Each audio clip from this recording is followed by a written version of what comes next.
whereby business and property owners will tax themselves. Don't get scared here. They will tax themselves, not the city.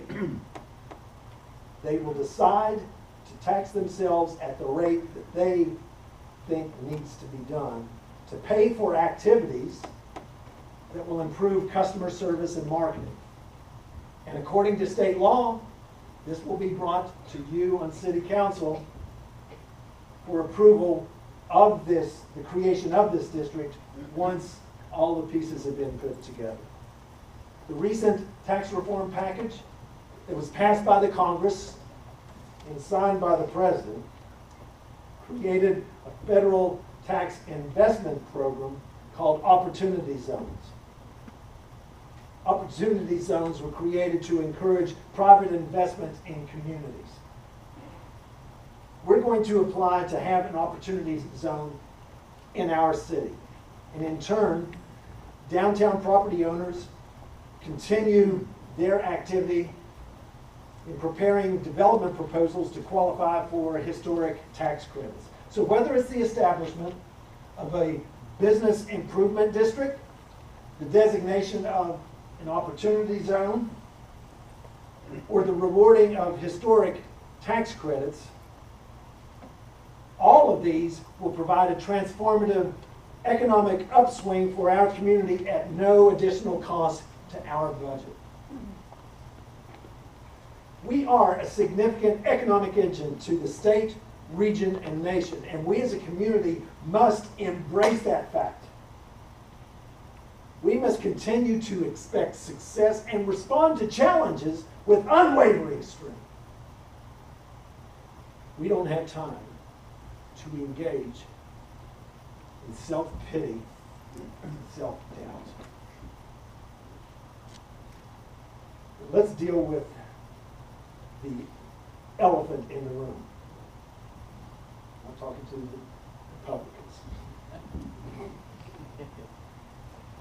Safety in our city is and must be a priority.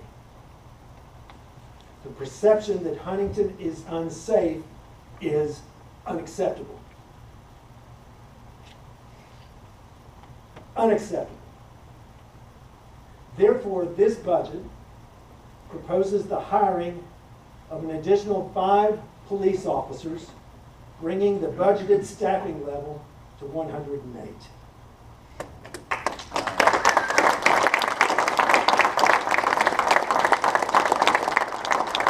The citizens of Huntington and all who visit our community can rest assured that at every level of government, from city to county to state to federal, all these levels of government are assisting our efforts to eliminate the crime emanating from the opioid crisis. The Huntington Police Department has implemented a violent crimes task force. Its focus has been on identifying where violent crimes are likely to be committed. Proactive, not reactive. We've been coordinating our efforts with the assistance of the newly appointed U.S. Attorney, Michael Stewart. If I can say so myself, he's hit the ground running. Bad guys better look out. We expect to strengthen our drug task force efforts with federal agencies, with various federal agencies. The West Virginia Secretary of Military Affairs and Public Safety Jeff Sandy and West Virginia National Guard Adjutant General Jim Hoyer have coordinated their efforts with our police department since mid-December. The assistance of the West Virginia State Police and the technical assistance of the National Guard have been stellar. Every request for assistance have been met with a quick response. In short, we cannot and should not ignore the perception that questions Huntington's safety. Know this, Huntington is safe. Marshall University students are safe. All who visit our town are safe. We can't sit idly by and allow others to place labels on our city. In doing so, they mischaracterize the way our community has embraced each individual's responsibility to overcome the crime issues that are a result of the opioid epidemic. All aspects of our community, neighborhood groups, businesses, hospitals, schools, universities, faith organizations, labor organizations, and individuals all have determined what their appropriate assignment is in finding a way to overcome this epidemic. Some say that Huntington is the epicenter of our nation's drug problem. I agree in the strongest terms. Huntington is the epicenter of the solution. Yeah.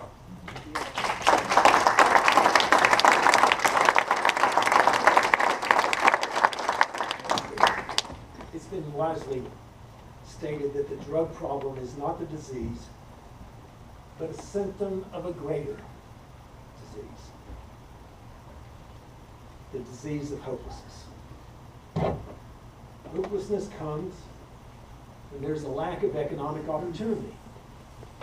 And because we've been aggressive in identifying ways to transform our economy and to tackle the national scourge, we're on the front line to find this solution. However, there is much more to do. To create economic opportunity and to be able to fight this national scourge, there's a need for an enormous amount of capital to accomplish this. We must have state and federal partners. If indeed this is as high a priority as our leaders in Charleston and Washington exclaim, then show us the money. Show me the money. We can't be expected to overcome this by ourselves. Last year, in my budget message, I indicated that we had to collectively answer a question. What do you want? What do you want? And your response to that question, what do you want, is defined by what are you willing to do.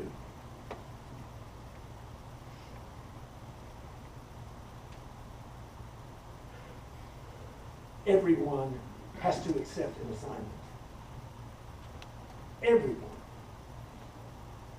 We'll continue to seek federal and state partnerships to continue our economic transformation and to address these safety concerns. Our budget proposal for fiscal year 19 demonstrates that the difficult decisions made last year enable us to use every penny for economic investment and growth and strategic efforts to assure that our city is safe. Think of it this way. Our strategic efforts to assure our city is safe is our insurance policy. Our investment, capital, and growth is our opportunity. Police, fire, public works, finance, planning, zoning, development, information technology, and even the attorney's office all have a strategic role. In addition to hiring the 5 additional police officers, we'll be seeking the authority to pay bonuses to recruits who meet our standards and are certified police officers.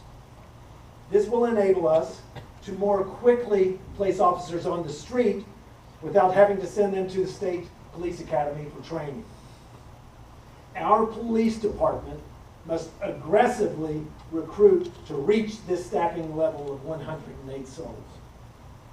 Budgeting for an increased staffing level accomplishes nothing if the recruitment and hiring of qualified candidates is not completed.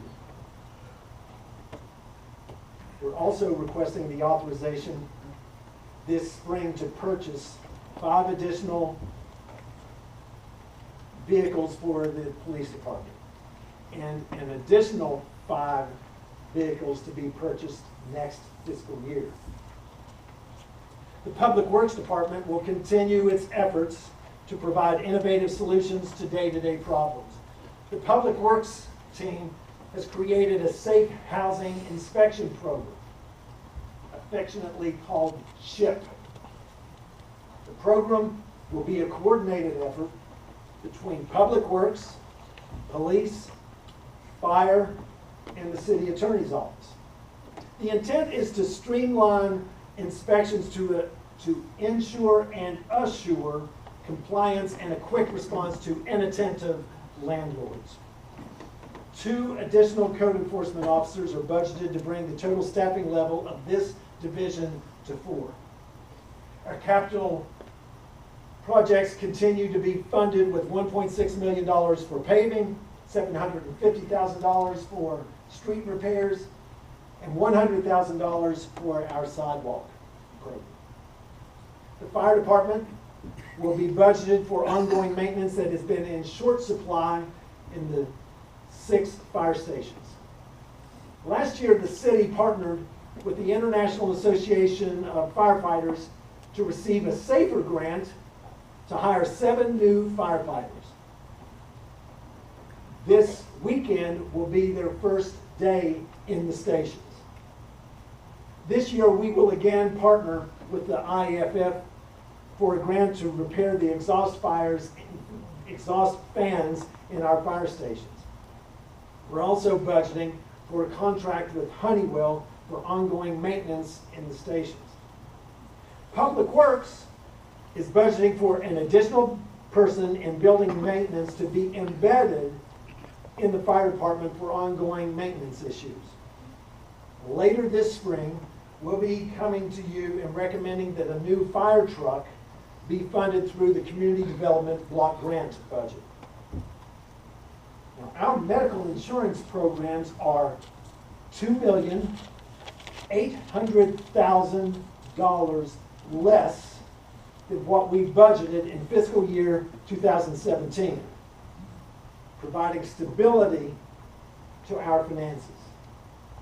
Now, as you know, we successfully negotiated agreements with each of our bargaining units, and City Council approved those contracts.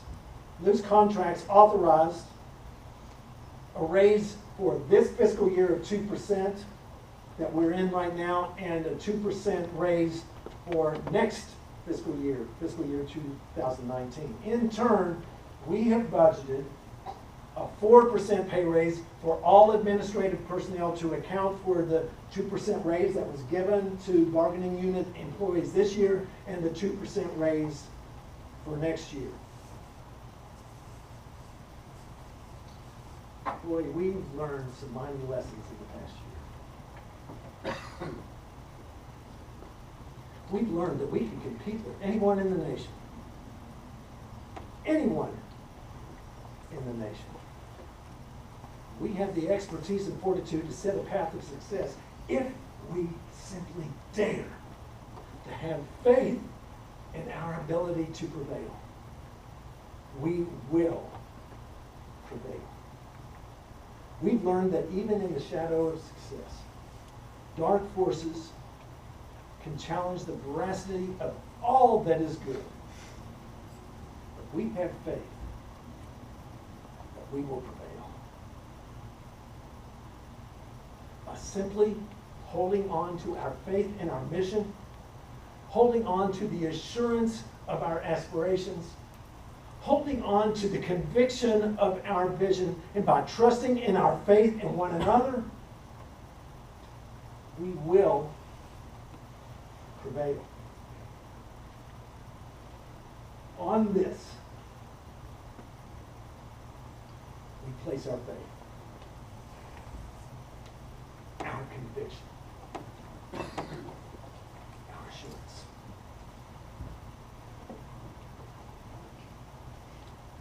We will prevail.